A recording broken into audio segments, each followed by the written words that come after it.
Okay, let's talk about one of the most frustrating human experiences there is, getting in your own way. You know exactly what I'm talking about, right? That feeling when you know exactly what you need to do to make your life better, but for some reason, you just don't do it. It's that little voice in your head, isn't it? The one that says, I'll start tomorrow, or I'm just not ready yet. My personal favorite is, I work better under pressure. We've all been there. But what if I told you this has nothing to do with being lazy? What if it's something much, much deeper?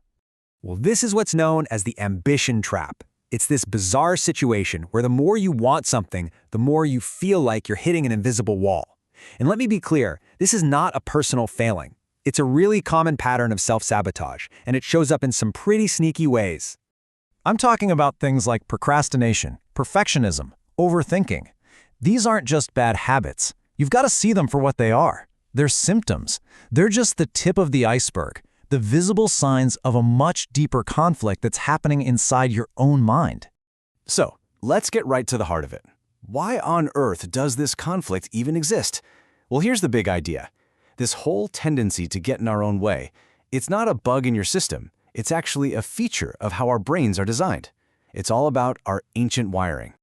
This is probably the best way to picture it. Your brain has a gas pedal and a brake pedal.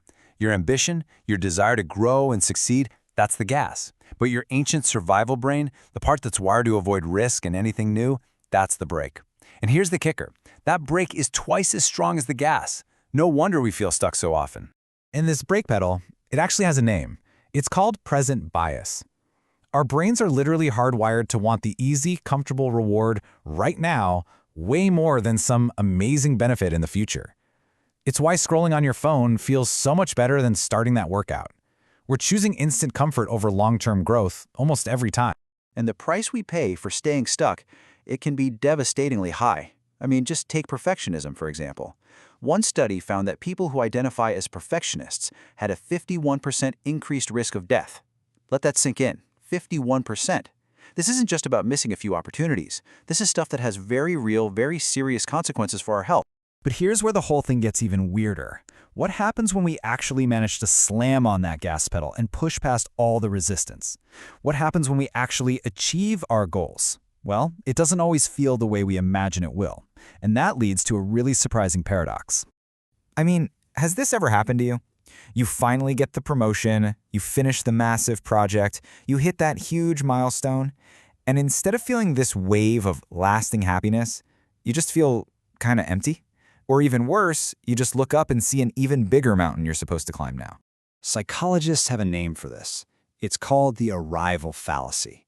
It's this totally mistaken belief that once we arrive at our goal, we'll finally, magically be happy forever. But it's a trap. It just keeps us on this hamster wheel, always chasing a feeling of satisfaction that never really sticks around. So if our brain is literally wired against us, and even achieving our goals can feel hollow, what are we supposed to do? Well, we need to install a new operating system. We need a new way of thinking that works with our brain instead of against it. And that means shifting our focus away from the destination and onto the daily actions. Okay, take a look at this. Most of us are completely obsessed with these outcome goals. You know, winning the championship, getting the dream job. But look at your control level. It's low. You can't control the judges or the other applicants. The secret, the real game changer, is to focus down here on process goals. These are the small daily things that you have total control over. Sticking to the training plan, writing just one page. This is how you stop fighting your brain and start building real, actual momentum. Which brings us to the final, and frankly, the most important part of all of this. How do you actually do it? How do you take that first, messy, imperfect step and finally get moving? It all starts right here. First, just acknowledge the pattern, but without beating yourself up. That leads to step 2. Practice self-compassion. Criticizing yourself just slams that brake pedal to the floor. Third, you've got to redefine what success looks like. It's not perfection, it's just a little bit of progress. And finally, commit to one ridiculously small step. So small it feels silly. Not the whole plan, just step 1. Because really, at the end of the day, it all comes down to this. Ambition without execution is just a fantasy.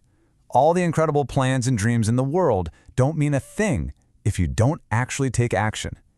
The goal isn't to create a perfect plan. The goal is just to get into motion. So I'm going to leave you with this question. Just for a second, forget about the big, scary, grand vision. What's one small, tiny step you're willing to take today, imperfectly, to just move forward? Because that right there, that's where all the real change begins.